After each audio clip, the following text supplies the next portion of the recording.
cassent du coup et elles s'adaptent à la taille du chien. Donc là on va le faire sur Itsune, elles seront un peu trop longues, mais c'est pas grave parce que j'ai envie de les garder en entier. Donc voilà, bon bien sûr on n'a pas toujours ça dans sa prise de secours. Donc après il y a attelle de fortune, c'est-à-dire qu'en gros on va prendre un petit bout de un bâton. Le bâton on va quand même l'enrouler d'une bande hein, pour que ça soit pas non plus super rigide. Ou après pareil pour les petits chiens, sur ton chien on va utiliser ça du coup. Donc là pareil, même principe, on met on l'entoure d'une bande, voilà. Alors on l'applique pas comme ça. On l'applique pas comme ça quoi, on met une petite bande et d'accord. Donc pose d'une attelle, c'est surtout dans le cas d'une fracture, sachant que, encore une fois, on ne remet pas le membre en place, hein, on est d'accord. On maintient l'attelle, elle va vraiment permettre de maintenir le membre dans son état et de faire en sorte que pendant le transport, ça n'empire pas. Voilà, c'est-à-dire que si le chien il a la patte comme ça, de faire en sorte que quand il arrive chez Veto, il n'ait pas la patte encore pire. On va juste maintenir la patte dans son état. C'est tout. On ne cherche en aucun cas à remettre le membre en place. Hein, c'est comme pour nous, hein, c'est pareil. D'accord? Donc, pose d'une attelle. Allez, Itsune, au boulot. Bien ma grosse. T'es gentil, le donc là, pareil, une bande. Donc, admettons, patte avant, patte arrière, c'est quoi qui vous branche? Allez, patte arrière. Allez, patte arrière.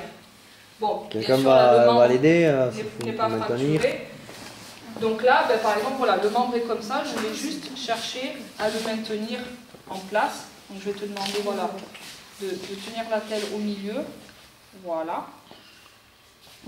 Donc là, la bande, on ne va pas la faire partir sur le bout de l'attelle. On commence toujours par le milieu, ce qui permet de la maintenir. Et après, bon, on monte ou on descend, de toute façon, il va falloir aller de partout. Donc là, moi, je décide de monter et de redescendre. Voilà. Il n'y a rien de compliqué, quoi. Hein. Voilà. Bon, là, elle est trop grande, hein, l'attelle. Que là, normalement, ça ne doit pas dépasser. Et là non plus. Hein. D'accord? Il n'y a rien de compliqué. Hein. Juste le truc à savoir, c'est qu'on commence par le milieu de l'attelle, histoire de bien la tenir. Et après, bon, on choisit, on monte ou on descend. Et voilà. Savoir fabriquer éventuellement aussi une attelle de fortune. Donc sur ça, on va entourner d'abord vite fait avec un bandage. Du coup, vous allez le voir sur le teckel. En plus, je pense que ça va être bien adapté. D'accord, c'est bon? Est-ce qu'on est censé mettre une gaze entre les poils et la tête? Une gaze, je suis d'accord? Non. Si tu as une attelle comme ça, non, parce que bon, là, il y a de la mousse de toute façon. Si tu prends une attelle de fortune, non, tu ne mets pas de gaz. Tu entoures vraiment le bâton. Si tu prends un bâton qui est droit, tu le mets... mettre une gaze. Non. Ça dépend si c'est une fracture ouverte, peut-être, ouais. Oui, et si c'est une fracture ouverte, après... Et si c'est une fracture ouverte, on fait quelque chose? Sur une fracture ouverte, je ne suis pas sûre que tu poses une attelle.